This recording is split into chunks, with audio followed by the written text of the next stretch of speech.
Okay, the name of this sermon is called 7 Times. 7 times. You may find that a little strange. Well, you'll understand as we get into this word. 7 times. I want you to turn in your Bibles to Deuteronomy chapter 4, verse 32. Ask now about the former days, long before time, from the day God created the human beings on the earth.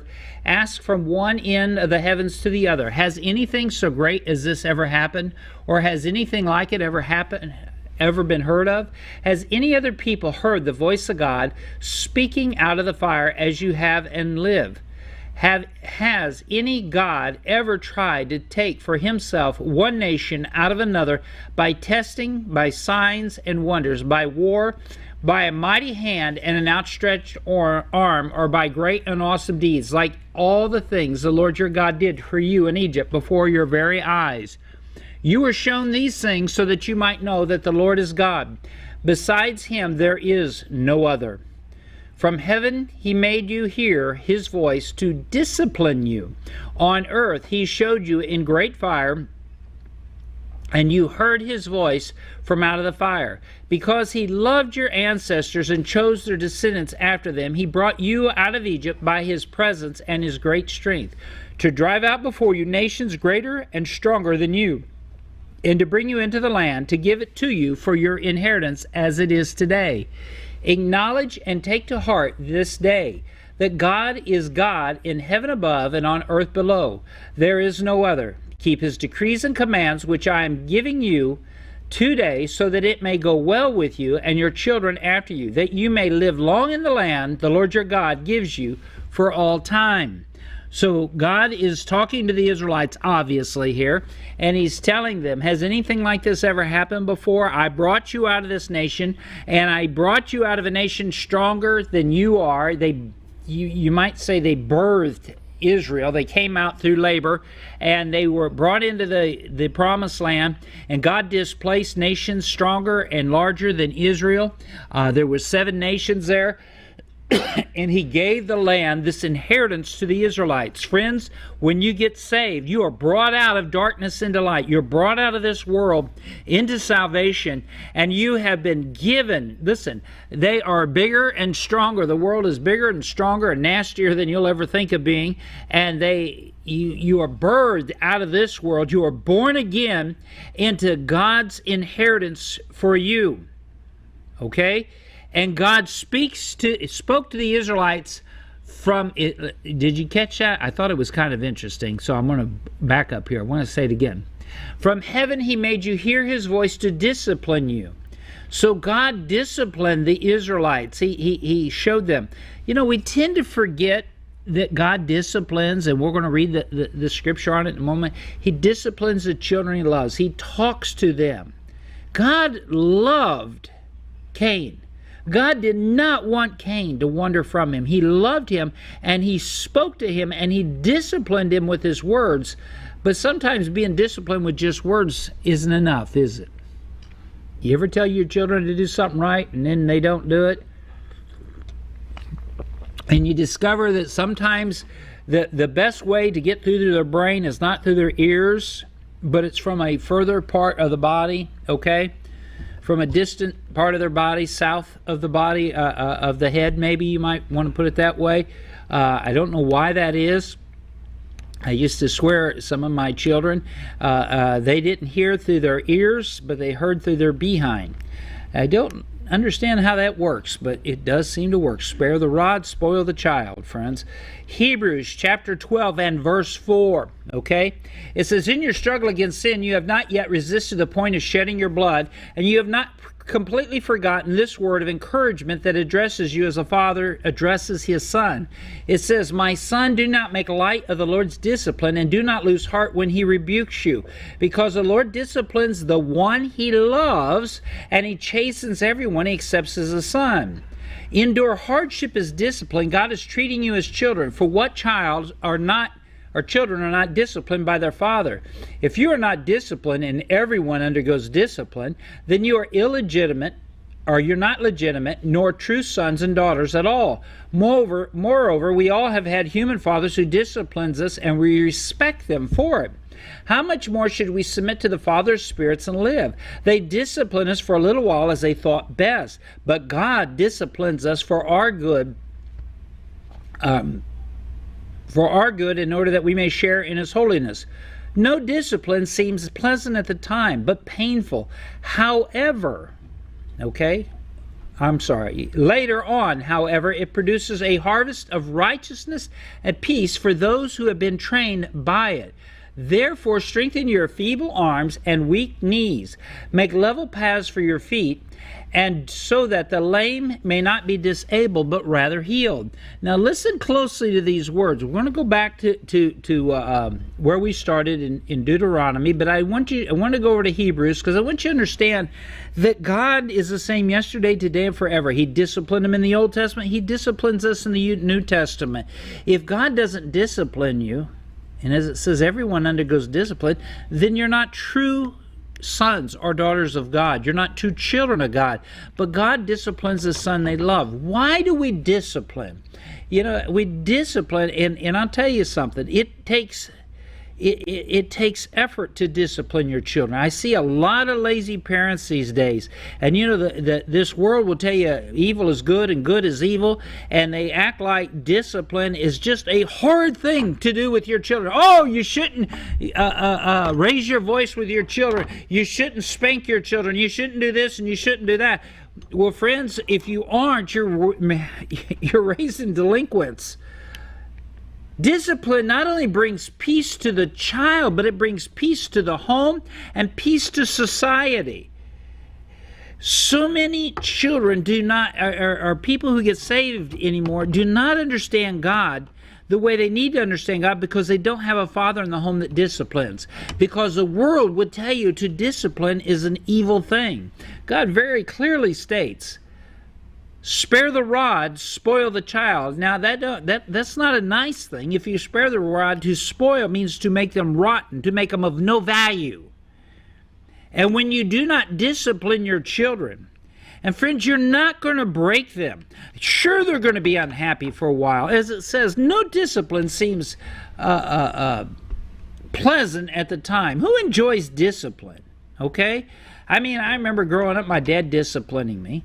And I don't ever remember saying, Dad, I volunteered this week. Could you discipline me? Let me find something that you can straighten out in me. I mean, that didn't happen. Okay? Yes, I tried to do the right thing, but I wasn't volunteering to be disciplined. God has disciplined me many times.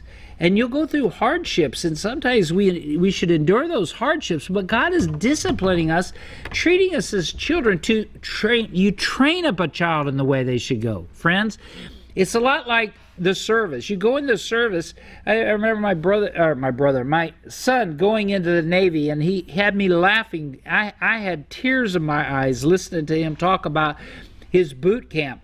He says, the first thing we did, he says, man, we went to this hotel the first night. I dropped him off over in Tampa at this hotel. And he says, man, they treated us like kings. They wined us and dined us and treated us great. Gave this lovely ride up to Chicago. And he says, we got off this bus. He says, Dad, they started screaming at us. Everybody's running this way and that, and they're screaming, stand against the bulkhead. He said, well, we didn't know what a bulkhead was. We weren't sailors, and they made that very clear to us. They weren't sailors. They had to earn the right to be called a sailor. And he says, we felt like, what did we do wrong? We're being screamed at. Well, friends, it wasn't that they were being disciplined as in punished. They were being disciplined as in being trained. You not only discipline your child if they do something wrong so they don't do it again, but you train your children, and it takes effort. And if you love that child, you're going to invest your time in that child. Okay? Where your treasure is, your heart is. Let's face it. The most valuable thing we have in life is our time. When you give somebody your time, you're giving them the most valuable thing you have. It ain't money, it ain't gold, it ain't silver. Friends, it's your time. And your children want your time. I like what Dr. Dobson did a study years ago. I don't know if you know who he is. But they asked all these children, if you could have one thing from your parents, anything you want, what would you ask your parents for? Well, they were expecting, like Nintendo or a TV or bikes or this sort of thing. And And the children came back, I think it was like 80% of them said their time. I want their time more than anything else. Why? Because your children love you. And you need to love your children. And friends, when you give them your time and you discipline them, you're loving on them because you're training them, because you want them to have a good life and peace. You're going to take them, when you train them, you're taking them into a land flowing with milk and honey, so to speak. They'll have righteousness, peace, and joy. Where there's righteousness, you're going to find peace and joy. It follows suit. So, what does it say? You're being trained, you're being disciplined. It says, strengthen your feeble arms and weak knees. Make level paths for your feet, so that the lame may not be disabled, but rather healed. In other words, if you ever have something wrong, let's say your hip is out or your knees are out, you want to walk on level paths. You don't until that thing heals up, okay? If your soul is out of whack, you want to walk on level paths until it heals up. That's what that means. I mean, that literally is what it means. Now, follow me if you would be so kind. And we already did that. We're going to go to Hebrews chapter 12 and verse 18. You have not come to a mountain that can be touched, that is burning with fire, to darkness, gloom, and storm, to a trumpet blast, or to such a voice speaking words that those who heard it begged that no further word be spoken to them, because they could not bear what was commanded. If even an animal touched the mountain, it must be stoned. The sight was so terrifying that Moses said, I am trembling with fear. So they came to the Mount Sinai, and here God, fire's coming down from heaven, you know, and literally, if you've ever seen a picture of Mount Sinai, the stones on top are black, and the stones were melted, okay? I mean, it had to be such a horrific sight to see, you know, for them to see, you know, I mean, here they're not sophisticated Egyptians. These people were slaves. They didn't have the internet. They didn't understand these things. And God is speaking to them. Can you imagine? Just try to bear with me, because sometimes I try to do this. Why God? Why am I saved? Why did God reveal himself to me? So can you imagine? You have been a slave. You have been told you are nothing. Your life is worthless. It was nothing for the Egyptians to beat and to just kill them. They were slaves. They were property. They were chattel. And all of a sudden, this God is speaking to you from heaven, telling you, you're my children, you're important to me, and that's why I delivered you out of the hands of the Egyptians. I mean, try to fathom this. Just try to wrap your head around it. It's kind of like a child that its whole life had never had parents. They felt like nobody loved them, nobody cared about them, turned their back on them, and all of a sudden, somebody adopts them, and they're somebody's kid, and they're treated as somebody special. It's sort of like that. Now let's read on. But you have come to Mount Zion, to the city of the living God, the heavenly Jerusalem. You to come to thousands upon thousands of angels in joyful assembly, to the church of the firstborn whose names are written in heaven. You have come to the God, the judge of all, to the Spirit of the righteous made perfect, to Jesus, the mediator of a new covenant, and to the sprinkled blood that speaks a better word than the blood of Abel. See to it that you do not refuse him who speaks. If they did not escape when they refused him who warned them on earth, how much less if we turn from him who warns us from heaven? At that time his voice shook the earth, but now he has promised, once more I will shake not only the earth but also the heavens. The words once more indicate the removing of what can be shaken. You need to put that on a shelf.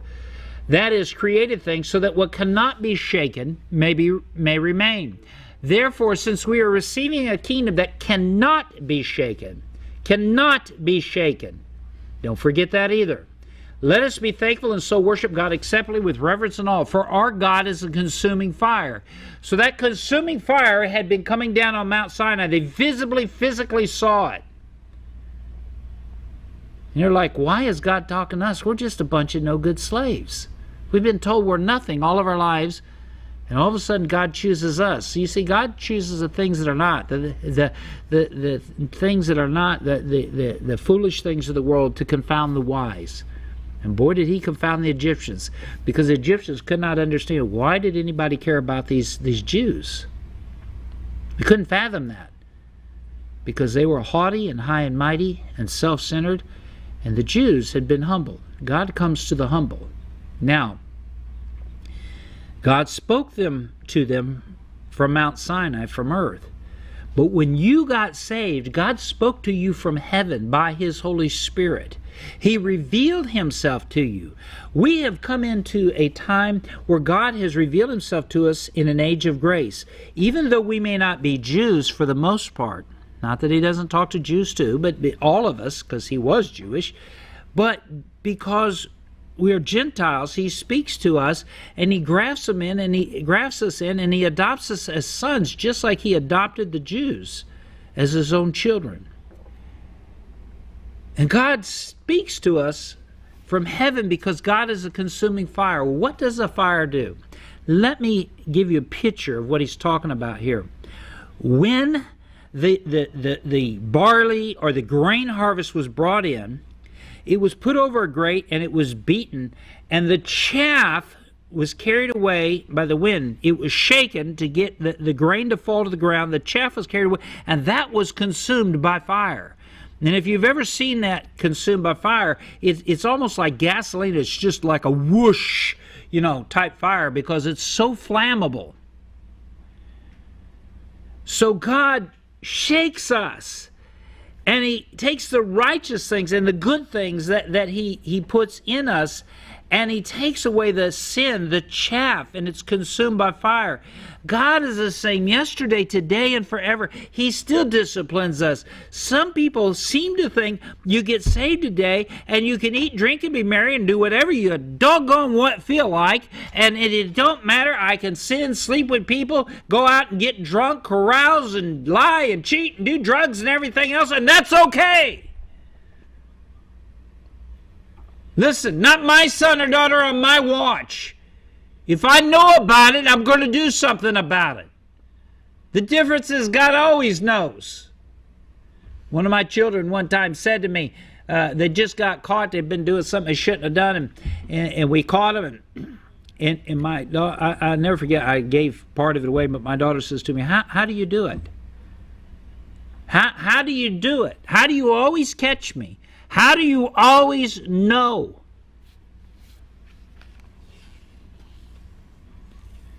I remember looking at her and say, hon, I know that it's inconceivable almost, but did you ever stop to think that I was your age at one time?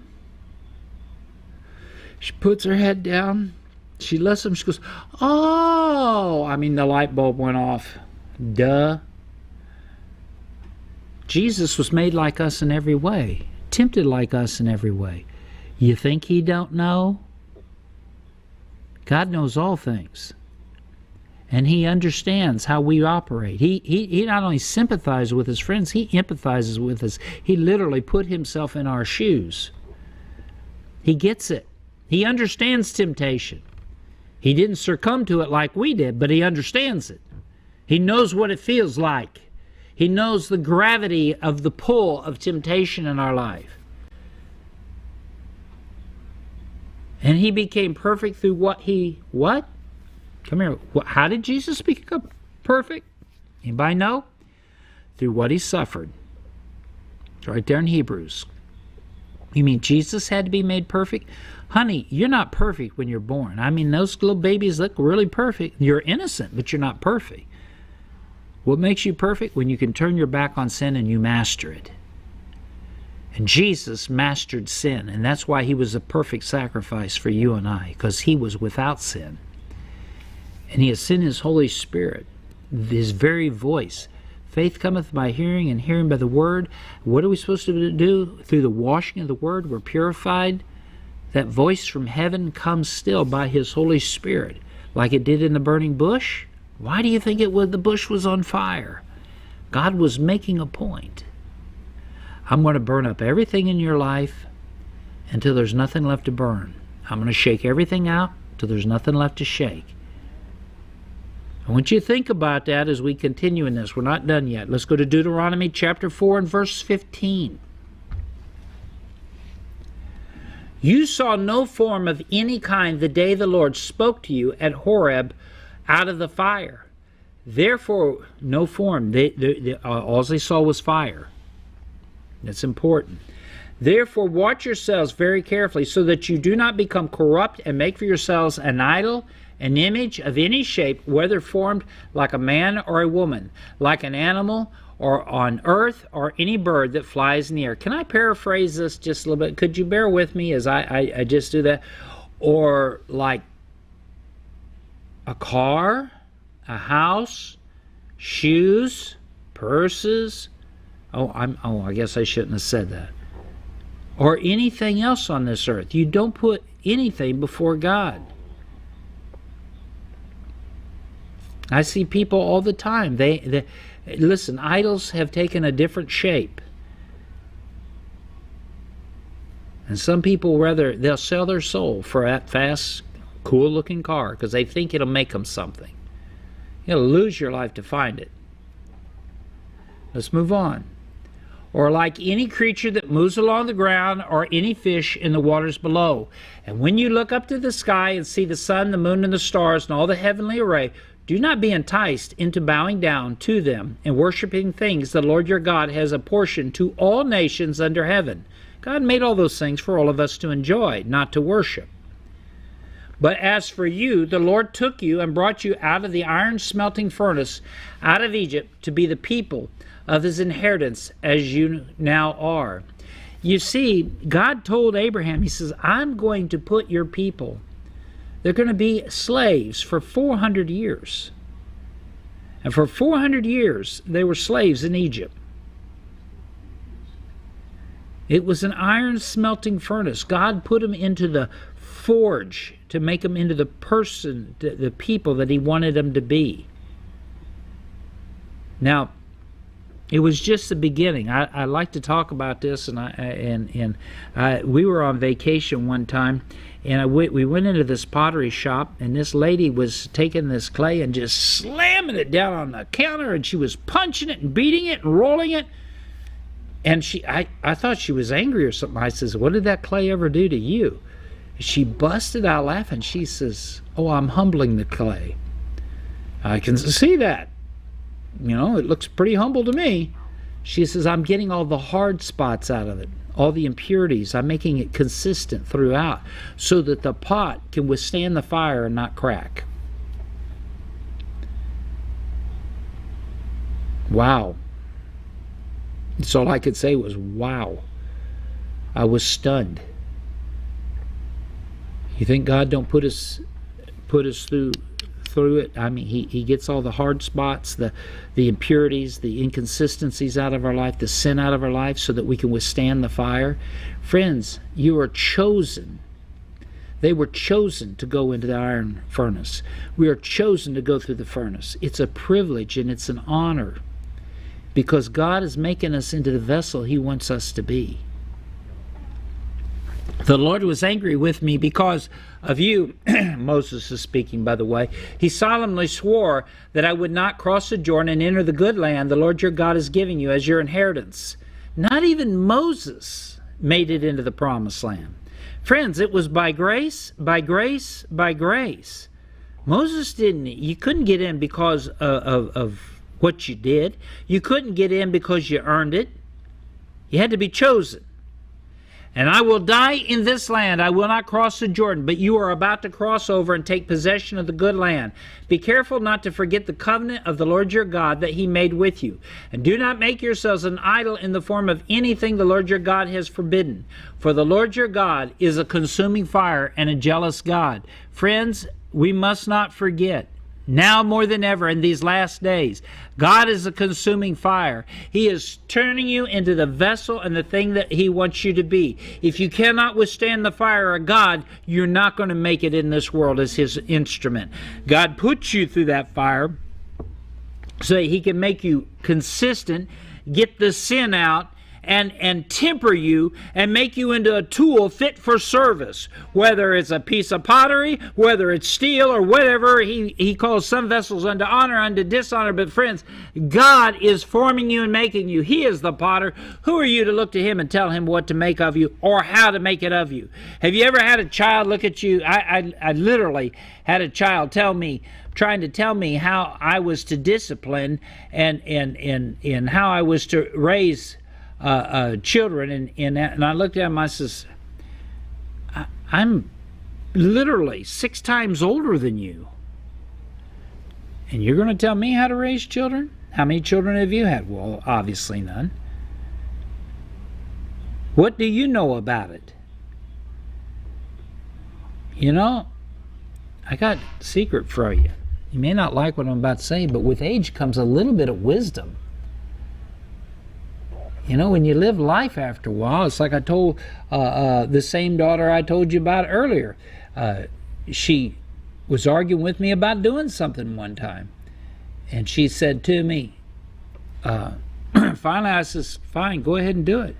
She says, what? And I said, what do you mean what? I told you to do it. You asked to do it. I gave you permission. Go for it. And she says, all right, what? And I says, well, honey, I says, you've lived so many years. You're so wise. I've only lived 20 years longer than you. And I said, you know, I've raised children. I've had a family, been married all these years. And I said, when I was your age, I was brilliant. I was a teenager. Friends, I knew everything. You could ask me. I could tell you. You name it, I knew it. Boy, by golly. And then I got in my 20s and been married a little bit, and I realized I wasn't quite as smart as I thought I was. Got in my 30s, and it dawned on me I'm kind of stupid. Got in my 40s and realized not only am I kind of stupid, I'm probably totally stupid. I don't know half of what I thought I knew. You get in your 50s, and friends, by the time you get my age, you almost get unsure of yourself.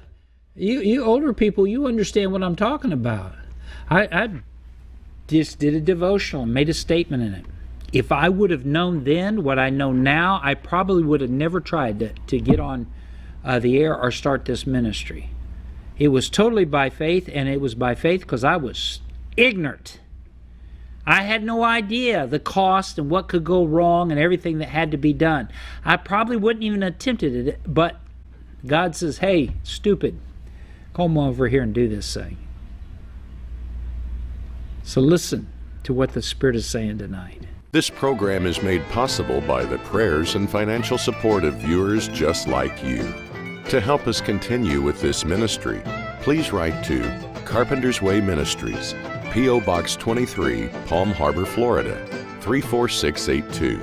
You can also give securely online by visiting www.pastorjefflane.com or call the ministry at 727-222-6162.